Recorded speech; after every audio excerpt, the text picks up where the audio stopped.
So with more on the Knicks and the series, we go inside out with our NBA insider, Ian Begley. Ian, Knicks head coach Tom Thibodeau caught a lot of heat for not using his final timeout to get Jalen Brunson and Josh Hart into the game's closing minutes on Tuesday. So are we reading more into the significance of this than we actually should be?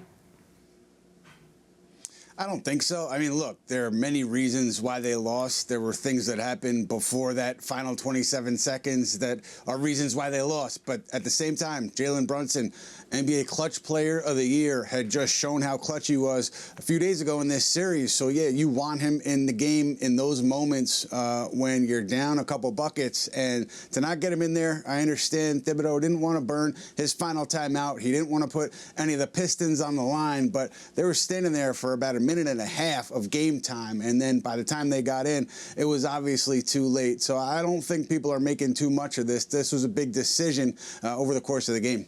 And, you know, Thibodeau could face even more heat depending on how the rest of this series plays out. Now, New York did have a harder time with Cade Cunningham Tuesday night, 24 points for him. Do you see any adjustments coming on his coverage looking into Game 6? Yeah, I think game to game, you're always going to adjust a little bit. I actually thought they did a pretty good job against him the first 3 quarters. It seemed to me like he was struggling. 4 turnovers, was not shooting it well. Then he got it going in the fourth. 13 points in the fourth. He hit a big 3, knocked down all of his free throws, and really led that Pistons charge. So, yeah, it's going to be Anunoby. It's going to be Bridges, and I'm sure they're going to throw a different wrinkle at him. Game 6, but you want to slow him down in Detroit more so than you did in the fourth quarter at the Garden. So you got your fingers on the pulse of this squad. What kind of response are you expecting from the Knicks in Game 6? I think it's going to be similar to what we saw from Game 2 to Game 3 in Detroit. I think they're going to Detroit where they've had success. They won the 2 games already this series. And you've seen Jalen Brunson have the ability to adjust his game, to get the ball moving around more often, and that's what he did in Detroit.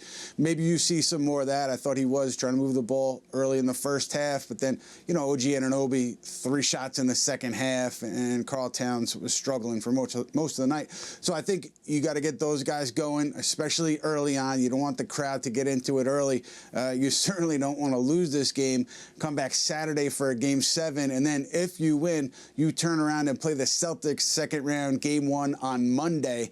Not a lot of rest there in that scenario. That Little Caesars crowd loves Detroit-style pizza and hates Jalen Brunson, so we will see how that goes. Ian, you'll be at Game 6. Safe travels to you. Thanks so much for hopping on Honda Sports Night.